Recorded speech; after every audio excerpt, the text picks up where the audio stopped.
Selamat datang di channel Guru Kelas. Kita kali ini akan bahas bab 5 tentang klasifikasi makhluk hidup part ketiga, pelajaran IPA kelas 7 kurikulum Merdeka. Klasifikasi makhluk hidup itu terdiri dari 5 kingdom yang dikelompokkan. Jadi yang pertama itu ada kingdom Monera atau bakteri, kemudian kingdom Protista, yaitu Protista ada yang mirip tumbuhan dan mirip hewan. Kemudian ada kingdom Fungi, yaitu jamur, kemudian kingdom Plantae, yaitu tumbuhan, dan kingdom Animalia, yaitu hewan. Kingdom Monera. Istilah Monera berasal dari kata moneres, yaitu berasal dari kata Yunani yang berarti tunggal. Struktur makhluk hidup ini sederhana, terdiri dari satu sel hidup atau uniseluler. Inti selnya itu belum memiliki membran inti atau kariotik, sehingga disebut dengan prokariotik. Kingdom ini juga kita kenal dengan nama bakteri. Nah, bakteri berasal dari kata bakterion yang bermakna batang yang sangat kecil. Nah, berikut ini adalah karakteristik umum dari kingdom Monera. Pertama, prokariotik, kemudian mikroskopis, uniseluler, memiliki dinding sel, kemudian memiliki DNA sekuler, ya. Kosmopolit dapat ditemukan di mana saja, kemudian reproduksi secara vegetatif, yaitu membelah diri atau fragmentasi. Nah, berikut ini adalah contoh atau struktur tubuh dari bakteri atau Monera. Ada kromosom, kemudian ribosom, membria, ada yang berpalagel juga, plasmid, membran sel dinding dan kapsul. Nah, ini adalah bentuk-bentuk dari bakteri. Ada yang pertama itu kokus. Kokus itu bulat seperti ini, ya. Ada yang berkoloni seperti ini. Ini satu, monokokus. Ini diplococcus, staphylococcus, dan lain-lain. Kemudian ada bentuknya seperti basil. Basil ini lonjong, memanjang. Ada monobasil, diplobasil, dan streptobasil ini yang banyak berkoloni. Kemudian bentuk-bentuk bakteri spiral. Ada spiral, kemudian vibrio, kemudian spiroseta. Ini contoh-contoh bakteri atau Monera, ya. Ada Staphylococcus aureus, kemudian Streptococcus pyogenes, ya. Kemudian Streptococcus pneumoniae, ya. Ini adalah contoh-contoh dari bakteri. Kemudian beberapa jenis Monera dan perannya. Yang pertama, Acetobacter. Acetobacter silinium ini bakteri untuk pembuatan nata de coco. Kemudian contoh satu lagi, Lactobacillus bulgarisus, ya. Bulgarisus ini bakteri untuk pembuatan yogurt dan yang lain-lainnya. Jadi bakteri ini ada yang menguntungkan, kemudian ada yang merugikan. Contohnya ini, ya, Clostridium tetani, ya. Ini bakteri penyebab tetanus, penyakit tetanus. Kingdom Protista. Kingdom Protista merupakan kelompok makhluk hidup eukariotik, sudah memiliki membran inti namun memiliki jaringan yang sederhana dan tidak memiliki organ-organ seperti organ di hewan seperti itu. Sel tubuhnya yang menyusun protista ada yang mirip hewan dan tumbuhan, ya, tergantung jenis organismenya. Ukuran tubuh protista bervariasi, mulai dari yang berukuran mikroskopis hingga yang terlihat oleh mata kita sangat jelas. Protista memiliki ciri-ciri sebagai berikut. Eukariotik sudah memiliki membran inti, ada yang satu sel atau uniseluler dan multiseluler, hidup bebas berkoloni atau soliter dan bersimbiosis. Beberapa memiliki alat gerak sederhana, ada yang punya pigmen warna, contohnya alga, ada yang autotrop, memproduksi makanan sendiri, ada juga yang heterotrop dengan menyerap atau menelan makanan. Belum memiliki sistem jaringan yang jelas.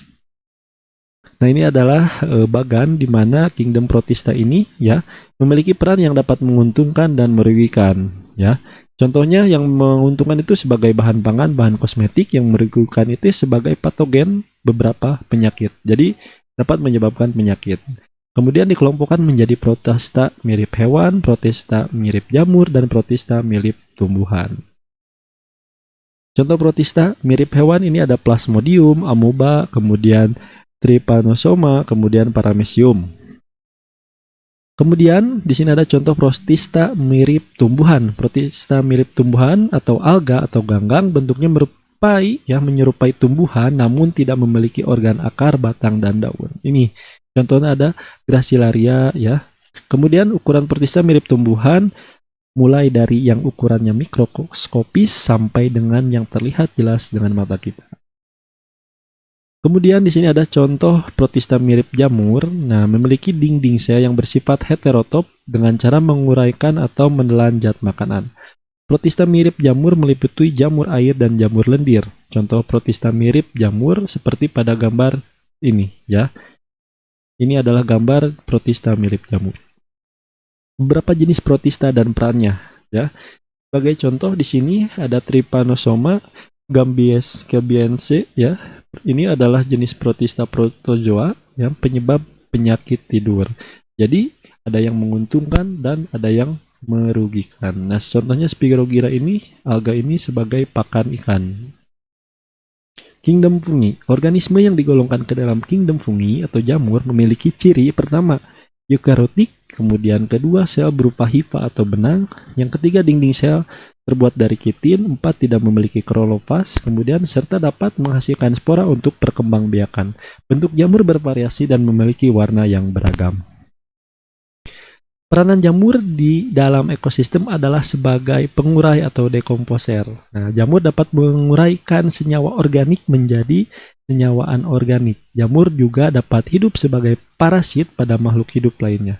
Berikut adalah peranan jamur dalam kehidupan manusia. Ini adalah contoh gambar-gambar dari jamur atau fungi. Yang pertama, Rhizophus oryzae ini untuk pembuatan tempe. Kemudian ada yang merugikan. Kalau untuk pembuatan tempe itu menguntungkan, contohnya ini Candida species ya. Ini penyebab keputihan pada wanita. Kingdom Plantae. Organisme yang digolongkan ke dalam Kingdom Plantae memiliki karakteristik eukariotik, berdinding sel, memiliki kloroplast, jaringan terdiferensiasi menjadi organ akar, batang, dan daun.